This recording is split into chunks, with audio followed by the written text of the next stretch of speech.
Сәлем достар, сіздермен Еркетай арнасы. Арнамызға лүпіл басып, тіркеліп қоңыраушаны баса кетіңіздер. Қазақ арнасының дамуына қолдау білдіріңіздер. Байырғы заманда Мәлік ибн Динар есімді өте тақуа адам өткен екен. Өзі сахаба көрген, табиғин, өзі ғалым. Тақуалығы мен даналығынан болса керек, айтқан уағыз насихаты тыңдаушыны бірден еліктіріп, сөздері жүректерден орын алады екен. Күндердің бір күнінде оның үйіне ұры түседі. Бірақ ұры үйден қолға ілінер еш нәрсе таппайды.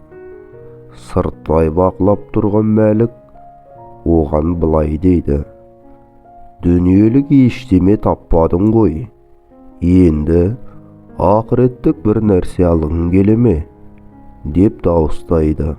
Ол сасқанынан «Иә» деп жауап береді. Мәлік: «Олай болса бар да дәрет алып кел, сосын 2 рәкағат намаз оқы» дейді. Ұры айтқанын жасайды.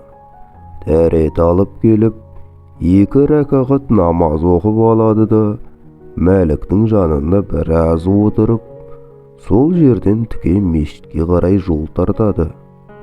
Көршілері Мәліктен «Бұныңыз кім?» деп сұрайды.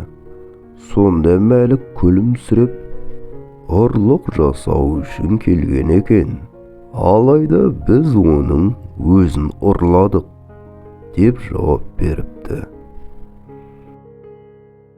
Видеоларымызды өткізіп алмау үшін арнаға тіркеліп, қоңыраушаны басуды ұмытпаңыздар. Қош сау болыңыздар.